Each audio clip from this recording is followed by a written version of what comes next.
Yani 27 Şubat, aslında 24 Ekim miydi? 2024'ten bu yana hemen hemen her ay seninle bu meseleyi konuşuyoruz.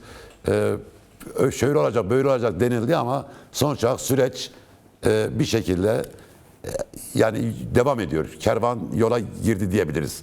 Yani artık bu sürecin yani çok geri dönülmez bir noktada olduğu artık herkes tarafından, iki taraf açısından da netleşmiş diyebiliriz. Tabii ki riskler var, yol kazaları olabilir, duraksamalar olabilir ama benim sorum şu.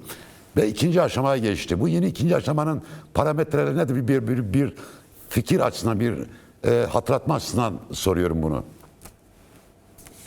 Şimdi biz daha önce de bu yayınlarda çok defa konuştuk Cahit, biliyorsun. Ben o zaman da böyle süreçle ilgili çok iyimser olduğumu ve ortalıkta çok fazla bilgi dolaştığı için o bilginin yarattığı kimi kirlilikler olduğunu ve aslında o yaratılan kirliliğin de süreci biraz boğmaya dönük, yönünü saptırmaya dönük, algıyı yönetmeye dönük olduğunu ifade etmeye çalışmıştım. Hala da bu bir yandan da sürüyor. Şimdi 2 yıl gibi bir süre içerisinde geldiğimiz yer ne oldu? Çok böyle özet bir cümleyle onu söyleyeyim. Bence Abdullah Öcalan aradığı muhatabı buldu.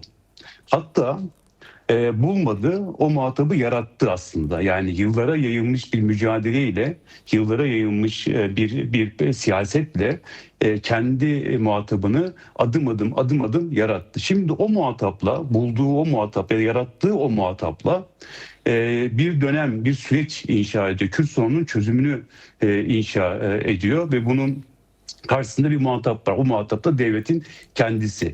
Dolayısıyla Kürtlerin bugün gelmiş olduğu yer devletle aynı masa etrafında sadece oturmak değil, yani Kürt sorunun çözümü noktasında oturmak değil, aynı zamanda Kürtlerin hukuksal ve anayasal zeminde varlığının tescil edilmesi, varlığının kabul edilmesi, hatta daha ileri bir boyutta ifade edersek ortak yeni dönemin, Türkiye'nin 2. yüzyıl ve 2. yüzyıl Cumhuriyeti'nin içerisinde kurucu unsur olarak varlığının örmesi noktasına geldi.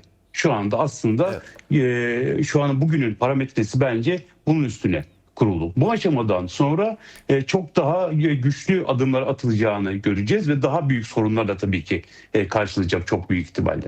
Peki şimdi geriye dönüp baktığımız zaman 2024 Ekim'inden bu zamana kadar geçen sürede tabii bölgede, Türkiye'de, Orta Doğu'da çok şey oldu, dünyada çok şey oldu.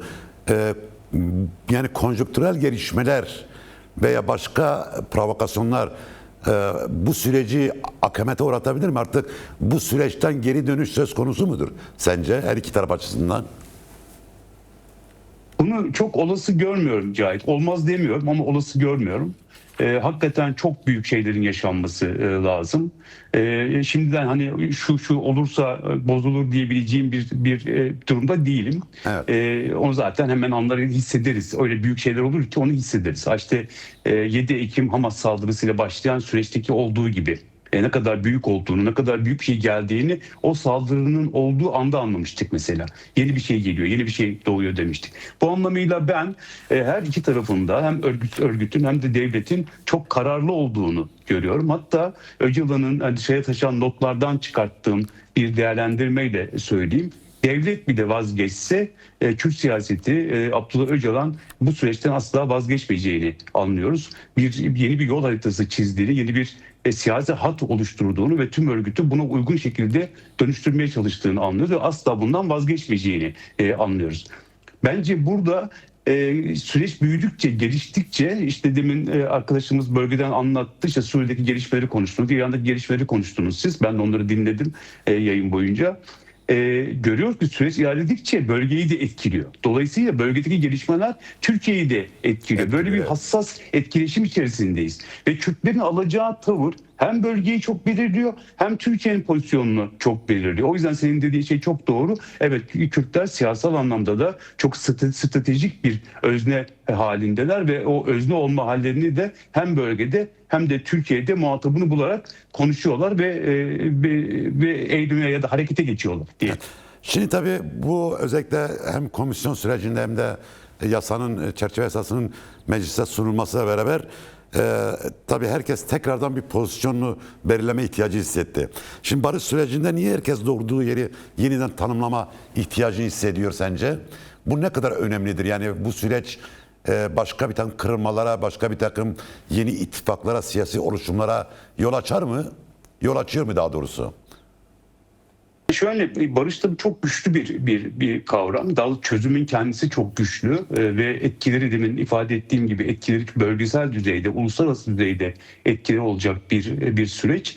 Dolayısıyla bunun toplumsal ya da siyasal gelişmelere etkisinin olmaması mümkün değil. Yani hiç etkisi olmayacak ya da olamaz gibi bir şey kuramayız. Etkisi zaten olacaktı. Yani hem karşıtlık anlamında bir etkisi olacaktı, hem de bütünleşme anlamında etkisi olacaktı. Şu anda çok daha fazla karşıtlık üzerinden tartışmalar yürüyor, ama bir yandan da toplumun genelinde bu meseleye dair o sessizliği bir rıza olarak da okuyabiliriz. En azından ben öyle okuyorum. Çünkü her ne kadar çok büyük karşıtlık siyaseti yürütülmüş olsa da o karşıtlık da toplumda bir karşılık bulmuyor.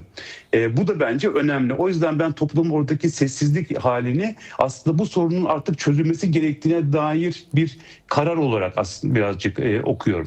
Ama bunu da o haliyle bırakılamaz. Yani oraya öyle terk edilemez. Evet, burada böyle bir karar var. Bu sessizlik buraya yorumlanabilir deyip bırakabileceğiniz bir şey de değil. Çünkü dengeler değiştiğinde ya da çeşitli alt üst oluşlar ya da siyasal krizlerle karşı karşıya kalındığında o denklem bir anda tersine de dönebilir. Bu yüzden sürecin aslında toplumsal zemininin de hızla örgütlenmesi gerektiğini görüyoruz. Yani Öcalan'ın oraya dönük olarak yaptığı vurgular da çok bence önemli. Çünkü sadece devlete yüklemiyor bu durumu.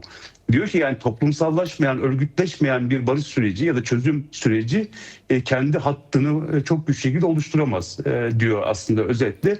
Ben de bunu çok doğru ve çok anlamlı buluyorum açıkçası. Evet, tabii Kürt sorunu söz konusu olduğu zaman Türkiye'de birçok denge, birçok kesim açısından farklı tartışmalar gündeme geliyor. Yani yeni parti denilen maalesef. evet, yeni parti ortaya çıktığı zaman böyle şey vardı. Yani bir hani acaba yeni bir oluşum mu oluyor? Yeni bir paradigma mı oluşuyor? Eski Bağcılar'dan kurtulmuş Türkiye'nin sahici sorunlarına çözüm arayan, sadece Erdoğan karşıtlığı üzerinden değil de gerçekten sahici çözüm arayan yeni bir parti mi doğuyor diye tartışmalar da vardı. Özellikle bu partinin, tabii Özgür Özel'in lideri olduğu partinin özellikle bu meclisteki oylamada böyle ikiye bölünmüş olması ne anlam ifade ediyor bu mesele açısından? Sevgili Cahit, bence şöyle bir tespit yapmakta bence fayda var.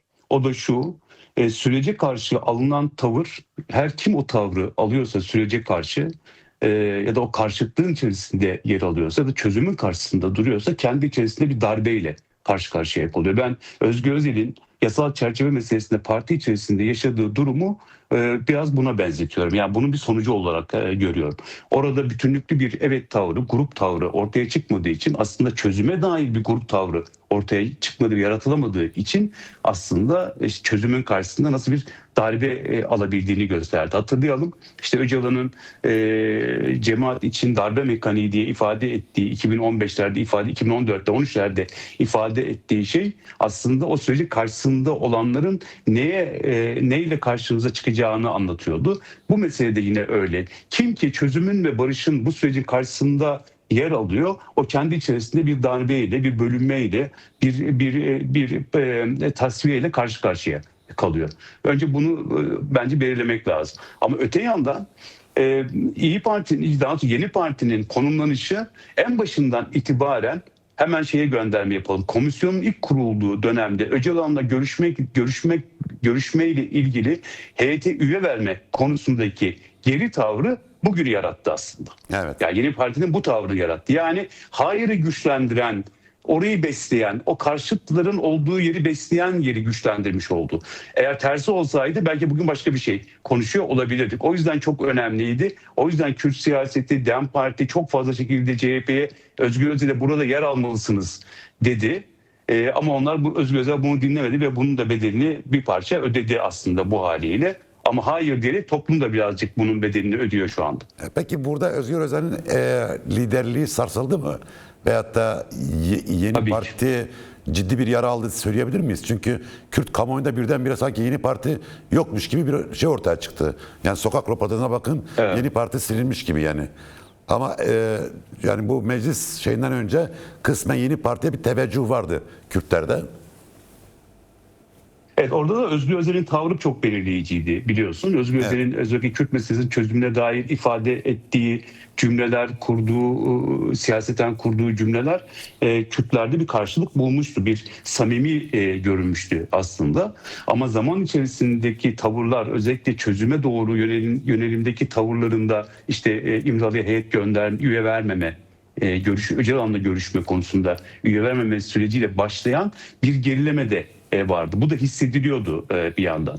Ben daha özel bir okuma yapıyorum. Benim de bilgiyle söylemiyorum bunu Cahit, ama gördüğüm, yani durum okuması yaparak söylüyorum. Bir kere öncelikle yeni partiye yakın medya kanallarında çok uzun zamandır ve son yasal meselenin onaylanmasından önce de hızlandırılmış şekilde bir barış karşıtlığı, bir süreç karşıtlığı pompalandığını biliyoruz. Halk TV'de, Sözcü'de, Koza TV'de özellikle bunun ısrarla ve inatla yapıldığını biliyoruz. Ve yasa meclise geldiğinde de yine İmamoğlu'na yakın akademisyenlerce referandum çağrısı yapıldığını, daha sonra direkt İmamoğlu'nun yüzünü millete dönün hashtag ile açtığı çalışmayla hayır deyin mesajı ve en sonunda 54 milletvekilinin hayır diyerek ve daha sonra da bunu bütün topluma hayır dedim pozu vererek, yani onun da reklamını yaparak ortaya koymaları aslında Kürtlerin yeni partiye bakışını çok ciddi şekilde etkiledi. Burada Özgür Özel'in bir operasyonundan daha çok İmamoğlu'nun bir operasyonu olduğunu söyleyebilirim. Tamam, yani ben direkt İmamoğlu'nun tavrı, neden İmamoğlu, ona yakın akademisyenlerin tavrına bakarak. neden İmamoğlu barış süreci üzerinden, Kürt sorunun çözüm meselesi üzerinden Özgür Özel'e ve onun çevresine bir operasyon çekti sence? Burada hangi ihtiyaçtan kaynaklanıyor? Bence bence şundan tek bir nedeni var bence. Bir kere çok ben merkezci bir siyaset yürütüyor İmamoğlu. Kendi üzerinden bütün siyaseti kuruyor ve okumasını oradan yapıyor. Bence verdiği mesaj şuydu. Devlete verdiği bir mesaj. Muhatap benim dedi aslında. Yani Özgür Özel değil, buranın muhatabı benim ve partiyi belirleyen de benim diyerek aslında tehlikeli bir oyun yaptı. Oyun kurdu daha doğrusu. Ve ben bunun bir karşılığı olacağını da düşünmüyorum, ama bunun böyle düşündüğüne inanıyorum açıkçası. Evet, bu çok Kendisinin tabii muhatap olduğunu ve kendisinin dikkate alınması gerektiğini Yeni Parti üzerinden bu mesajı vermek istedi ve orada da Özgür Özel'i hakikaten boşa düşüren bir denklem ortaya çıktı. tabii bu çok tehlikeli, sen dediğin gibi İmamoğlu açısından da çok talihsiz bir çıkış. Çok tehlikeli. Her böyleyse. Evet. Tabii bu şunu da ortaya yani Kürtlerin aslında Türkiye'de siyasi dengeleri aldıkları oydan, kurdukları partiden bağımsız olarak çok özgür bir ağırlıkların olduğunu da gösteriyor. Bu anda Kürtler Türkiye'de siyasi bir stratejik güç derken burada neyi kastediyoruz? Daha çok Kürtler bu nasıl Türkiye'nin ne tür bir geleceğini belirleyecek ve de bu nasıl bir güç olarak ortaya çıkacaklar? Çünkü bugüne kadar savaş sonrası bu dönem açısından baktığımız zaman Kürtler Türkiye'nin geleceğinden nasıl bir özgür ağırlığa sahip olacaklar sence? Çünkü şöyle bir kafa karışıklığı yaratıldı kamuoyunda. Sanki Kürtler bir şey istemiyormuş, bir şey Kürtler açısından artık her şey bitmiş gibi bir algı yaratıldı. Ya bu yani evet doğru, bu algı yaratılmaya çalışılıyor, ama ben biraz şöyle bakıyorum Cahit. Savaşırken de, yani savaş varken de yüksek oranda bir savaştan bahsediyoruz. Çok fazla ölümlerin geldiği, aslında sokakların yandığı, çok fazla insanın evine ateş düştüğü dönemde bile, savaşın en yüksek olduğu dönemde bile aslında Kürtler siyasal stratejik bir öneme sahiptiler. Belirleyiciydiler aslında. O yüzden zaten savaş o kadar çatışmalı ve yüksek temelde yürüyordu ve yürütülüyordu. Yani her yol deneniyordu devlet açısından. Kürtler açısından da siyasetten Kürtler de kendileri her yolu deneyerek, ilkesel temelde her yolu deneyerek varlıklarını ve o stratejik olma özelliklerini daha elle tutulur hale getiriyorlardı. Hem siyaseten hem demokratik alanda, hem siyasetin bütünlüğünde hem de bölgesel anlamda bunu yaratıyorlardı. Dolayısıyla savaş varken de zaten Kürtler stratejik bir özdeydi zaten. Barış süreciyle beraber, çözüm süreciyle beraber Öcalan'ın o başlatmış olduğu bir muhatap arıyorum süreciyle, başlatmış olduğu siyasetle artık Kürtler devasa bir güç haline zaten gelmişlerdi. Onu söylediğinde Öcalan bir muhatap arıyorum de zaten çok büyük bir güç haline gelmişlerdi. Dolayısıyla artık onu yok sayamayacak hale geldiği için devlet Türkiye devleti açısından söylüyorum. Çünkü artık bunun önü alınamıyor ve Kürtler ciddi şekilde büyüyorlar. Hem bölgesel anlamda büyüyorlar, büyük bir siyasi etki kuruyorlar. Hem Avrupa'da, diasporada çok ciddi bir etki kuruyorlar. Hem de Türkiye'nin üçüncü partisi haline gelecek şekilde büyümüş oluyor. Dolayısıyla o üçüncü partinin siyasi eğilimi bile, nereye eğim göstereceği bile Türkiye'deki dengeleri değiştirir hale geliyor. Şimdi bunun önüne geçemediğiniz, onu geriletemediğiniz yerde doğal olarak tabii ki onun stratejik olduğunu kabul etmeniz de gerekiyor. İşte bence şu anda Türkiye devleti Kürtlerin stratejik olma halini de kabul ettiği için ve bölgede de kendisi açısından özellikle İsrail meselesiyle beraber ve İran'ın bıraktığı boşluğu, oluşan boşluğu doldurabilmek için de Kürt siyasetinin bölgesel anlamdaki stratejik olan böyle şeyini kullanmaya çalışıyor. Yani, Ya da onunla ortaklaşmaya çalışıyor ya da karşılıklı bir ilişki yürütüyor. neden İsrail özellikle burada öne çıkıyor, İsrail meselesi? Çünkü her iki tarafta bölgedeki boşluğu doldurmaya çalışıyor. Türkiye de bölgede hegemonik bir güç olmaya çalışıyor. İsrail de öyle. İsrail aynı zamanda bölgedeki enerji hatlarının hepsini kendisi üzerinden geçirmeye çalışıyor ve bütün pastayı kendisi yemek istiyor. Türkiye de o enerji hatları üzerinden pay sahibi olmak istiyor ve bunu yapabilmesinin tek yolu İsrail'in karşısında özellikle Kürt gücünü de, o Kürtlerin stratejik gücünü de yanına alarak hegemonik gücünü orada oluşturmak ve bir dengeye oturtmak. Bu da çok mantıklı, taktiksel anlamda da çok mantıklı, stratejik olarak da çok mantıklı. Evet.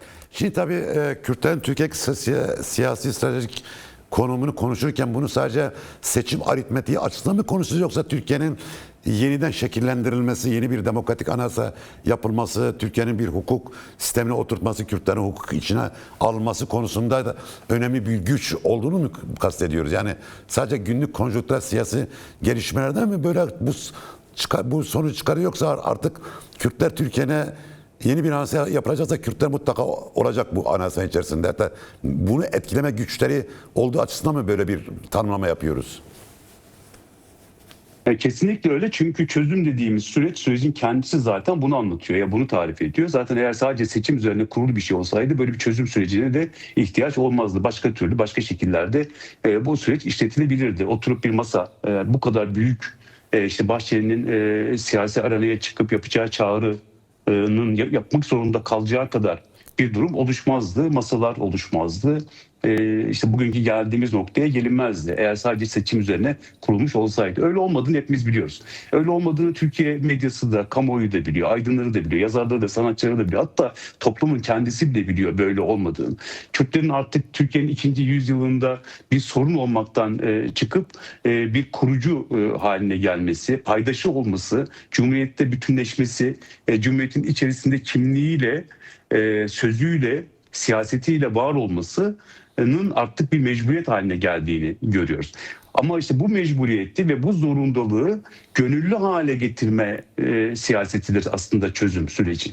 Bunu gönüllü hale getirmeye, yani bu zorundalığı, bu mecburiyeti artık gönüllü hale getirmeye çalışıyor. Hem devlet nezdinde hem toplumsal zeminde bir gönüllü hale getirme. Peki bu ürkütüyor tabii bazı kesimler. Özellikle statükoya sahip olan, Kürtlerle bir çözüm olmasını istemeyen ya da Kürtlerle eşitlenmek istemeyen, daha doğrusu. Bir hat da var. Bu hatta inanılmaz şekilde direnç gösteriyor buraya ve maalesef bizim çok yakınımızda olan ya da aynı mahallede, aynı habitatın içerisinde olduğumuz kesimler içerisinde oldukça da karşılık bulduğunu söyleyebiliriz maalesef. Şimdi onu soracağım, bu her mahalleden süreç karşılanan ortak yanları var.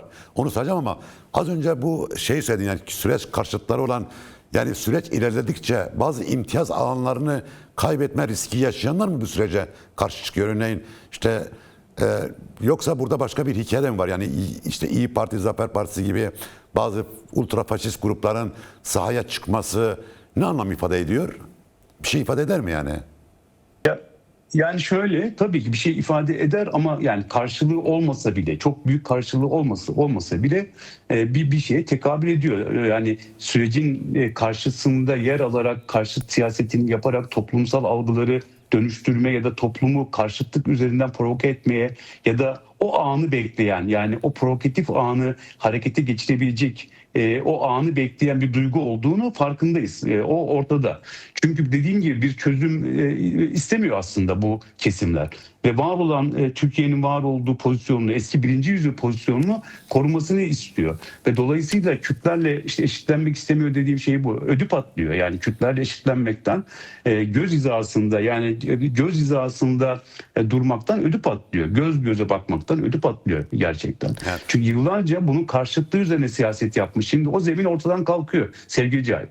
Yani Bahçeli'nin bile çekildiği yerden bahsediyoruz. Yani Bahçeli bile o hattan, o alandan çekilmiş. Şimdi dolayısıyla yıllarca bu alanda, bu hatta siyaset yapanlar açısından bu bir tasfiye süreci demek. Yani artık onlara ihtiyaç yok, artık onlara ihtiyaç kalmayacak. Dolayısıyla süreci bozma ya da süreç üzerinden kendini, karşıtlık üzerinden kendini güçlendirerek devlet içerisindeki varlıklarını korumaya dönük bir var olma savaşı veriyor aslında Evet. karşıtlar. Öyle söyleyebilirim. Sen de tabii çok doğru. Süreç ilerledikçe Türklük imtiyazı içerisinde olan gruplar bu imtiyazlarını yitirmekle karşı karşıya. Çünkü örneğin demokratik bir anayasa yapılıp nötr bir dil kullanıldığı zaman, yani hiçbir kimliğin egemen olmadığı, öncelenmediği bir dil kullanıldığı zaman o imtiyaz alanı gitmiş oluyor ortadan.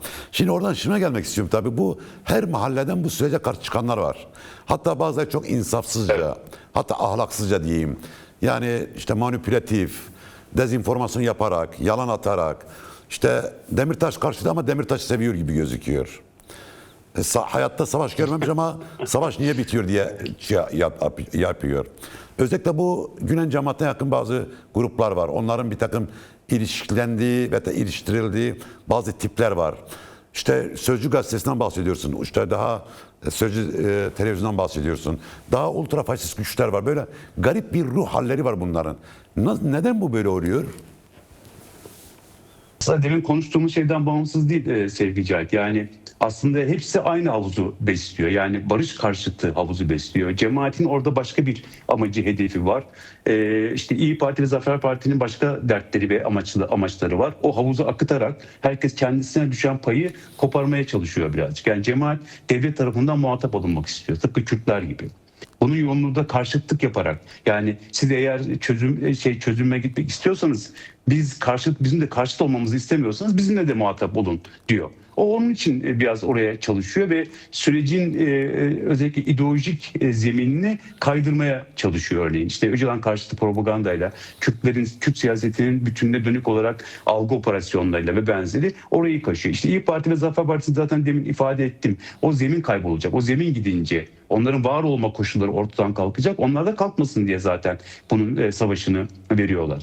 Dolayısıyla burada bence en pespaye olan, en beter olanı Ezel'in yanında duruyormuş gibi yapıp Ezel'in ruhunu taşınmaları.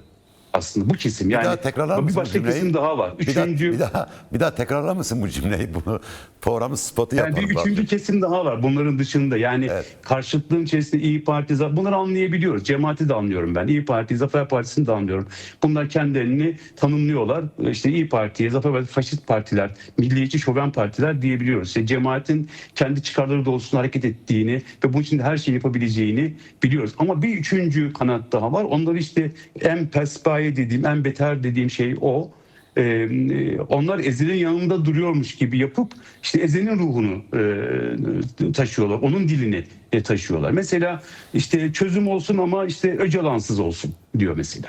Tamam mı? Yani işte barış olsun ama Öcalan rol almasın diyor. Yani işte Kürtlerin haklarını konuşalım ama Öcalan bundan muaf olsun. Af çıksın ama Öcalan çıkmasın gibi.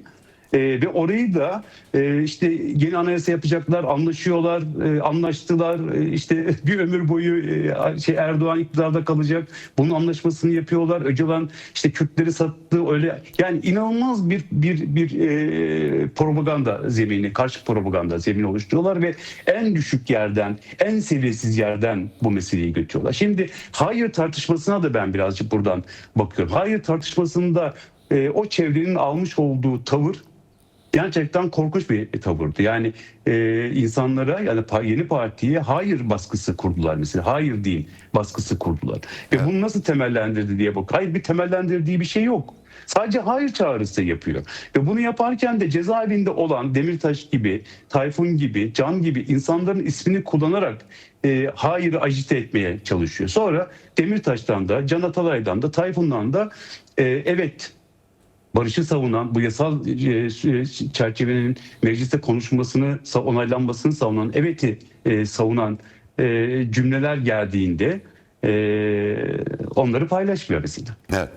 Ama onların ismini kullanarak agite ediyor, ama onların evet demesini paylaşmıyor mesela. Evet. Ya da işte Sözcü gibi, Halk TV gibi, Koza TV gibi yeni partiye yakın kanallarda inanılmaz şekilde yüksek perdeden, yüksek tonlarda inanılmaz şeyler söylüyorlar, ama bunların hiçbir karşılığı yok.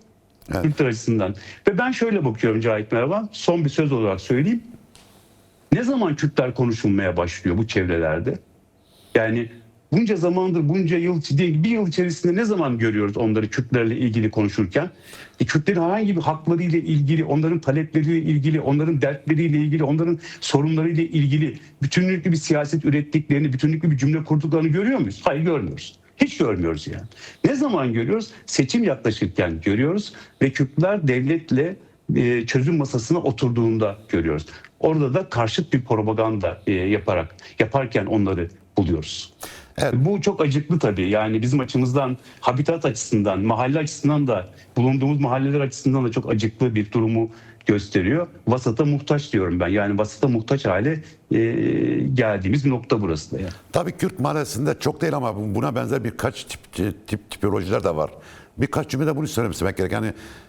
Yani böyle savaş çığırtkanlığına varacak şey var. Yani süreç karşıtlığı var. Sanki savaş yeniden başlasa çok iyi olacakmış gibi bir hava yaratıyorlar. Gerçi geçmişte savaş çıktığı zaman niye savaşıyorsun diyorlardı. Şimdi işte barış masasına oturuyor, niye barışıyorsunuz gibi bir hava yaratıyorlar ve bunu da şununla izah etmeye çalışıyorlar. Sanki Kürt hareketi, özgürlük hareketi, Kürt halk önderi bu meseleyi satmış, ufaltmış, tasfiye etmiş gibi göstermeye çalışıyorlar. Burada da bir ahlak sorunu yaşıyor muyuz? Yani etik bakımdan bakıldığı zaman. Yani evet, yani çok ciddi bir propaganda yaptıklarını görüyoruz, ama ben onları tartışmaktan çok yana değilim sevgili Cahit. Çünkü tartıştıkça kendisini büyüten, bu tartışmalar üzerinden kendisini büyüten bir durum ortaya çıkıyor ve aslında söyledikleri, yani propaganda zeminleri güçleniyor. Ve kendilerine belli yerlerden özellikle kafası karışık olan, meseleyi tam anlamamış ya da anlayamamış olan, iyi niyetli ya da kötü niyetli fark etmez, onları etrafında topluyor. Yani bütün memnuniyetsizlerin etrafında toplandığı bir çeper oluşuyor ve oradan da pozitif bir şey çıkmıyor. Tabii memnuniyetsiz cümleler çıkıyor doğal olarak. Şeyi anlıyorum, ama yani o hattın bir derdi var. Yani o hattın aslında temel derdi şu: nasıl olur da Kürt siyaseti bugünlere gelip devletle aynı masaya oturup hem bölgede hem Türkiye'de belirleyici hale gelebilir? Nasıl olabilir bu? Evet. Çünkü bu kadar belirleyici hale gelmiş bir yapı, bir liderlik varsa ortada, onlara ihtiyaç yok zaten. Evet. Onlara ihtiyaç kalmıyor o noktada. İşte kendisini ihtiyaç haline getirmeye çalışan bir siyaset yürütüyorlar. Bunu da anlayabiliyorum. Yani istediğim gibi herkes kendi var olma Ya biçimini de şu- kimisi karşıtlık şunu üzerinden, anlıyorum, yani şunu kimisi de bu anlıyorum. algıyı yaratarak var etmeye çalışıyor. Hayır, şunu anlıyorum. Tabii eleştiri, süreci tartışmak, konuşmak, risklere dikkat çekmek, kendi görüşlerini ortaya koymak, ama bunu yaparken tabii belli bir etik sınırı içine kalmak gerekiyor. Yani sonuç olarak, yani hani iftira atarak, yalan üreterek, ne bileyim olmayan şeyi olmuş gibi göstererek, hatta küfür ederek, hakaret ederek bir sonuç elde edemez insanlar. Yani ama bunu yapan bir takım tipler var. Garip bir şekilde, garip bir ruh halleri de var. Çok bağırıyorlar. Sanki bağırdıkça çok da haklı olacaklarını düşünüyorlar. Dedim birkaç cümle de onlara Öyle ayırmış oluyor. olalım. Ben geçen gün Yoksa onları tartışmak için demiyorum. Evet. geçen gün bir esprisini yaptım bir yerde. Onu da burada söyleyeyim. İşte Tayyip Temel Sözcü TV'ye çıkmıştı. Karşısında Murat Arel vardı. Aynı şekilde Murat Arel demagojik bir ırkçı ve demagojik bir söylemle, işte bağıra bağıra, hakaret ederek konuştuğunda Tayyip Temel'in çok sakin şekilde anlatma biçimine tanık oldum. Çok insan kızdı buna. Niye sessiz kalıyor, niye cevap vermiyor gibi, niye sert cevap vermiyor, o da sesini yükseltmiyor gibi ifadeler oldu. Ama ben o zaman şey demiştim: bence Kürt siyasetini Kürt siyaseti bu. Sabırlı, yani soğukkanlı ve sabırlı. Evet. O yüzden Tayyip Temel sabrı diyorum ben de. Evet. Ve o sabır hali Kürtleri çok şey yapan. Evet, kısa vadede belki şey gibi gösterebilir. Cevap vermiyorlar, onu söylemiyorlar, bunu söylemiyorlar deniyor ama uzun vadede doğru olduğu, gerçek olanın, hakiki olanın kazandığını görüyoruz. Kürtler kazanmaya devam ediyorlar. Bugünkü tablo zaten bize bunu anlatıyor. Bence buraya güvenmek lazım. Yani bu duygu önemli bence. Bu hat önemli. Evet, çok doğru söylüyorsun tabii. Bağırıp çağırmakla değil, temkinli olmak, dikkatli olmak, Evet. soğukkanlı olmak ve süreci ilim, yani her Çok adımını büyük, çok örgütlemek. büyük. Bizim aklımızın sevgili Cahit, bence bizim tahmin ettiğimizden daha yüksek bir siyaset yapılıyor şu anda. Daha yüksek bir planlama yapılıyor şu anda. Biz sadece onu yorumlamaya çalışıyoruz. Belli alanları yorumlamaya çalışıyoruz ama ben içeriden gelen notlara baktığımda da, çünkü onlar yalanlanmadı. Onları gerçek kabul ediyorum. Dışarı çıkan notları da. Oraya okuduğumda aslında Demokratik Cumhuriyet iddiasının öylesine ortaya atılmadığını Evet. anlıyorum. O bir iddia, büyük bir iddia ve ona kitlenmiş bir siyaset görüyorum. Ona kitlenmiş bir liderlik görüyorum ve onun altını inşa eden bir siyaseti görüyorum. Mesela komün meselesini de şimdi daha net mesela okumaya başladım. Yani bir okumam vardı ama şimdi bir şeyin üstüne oturtuyorum. Yani çözüm oluşursa ve gelişirse büyük bir ekonomik çıktı oluşacak ve bunun da Kürt toplumunda komünler aracıyla paylaştırılması da gerekiyor. Mesela Evet. böyle bir durumda var. Çünkü oradaki ekonomik çıktı çok büyük ekonomik çıktı olacak. Dolayısıyla bunun yoksul Kürt halkına paylaştırılması, komünel ruhun yaratılarak onun bölüştürülmesi, onun organlarının yaratılması, kurumların yaratılması da çok önemli hale gelecek. Çok daha büyük bir siyaset ve akıl olduğunu birazcık görüyorum diyebilirim. Çok teşekkürler Akın. Programa katın, görüşlerini paylaştın. Çok sağ ol. Çok var Teşekkür ol. ediyorum. Çok sağ olun. İyi akşamlar diliyorum. İyi yayınlar diliyorum. Sağ ol, teşekkürler.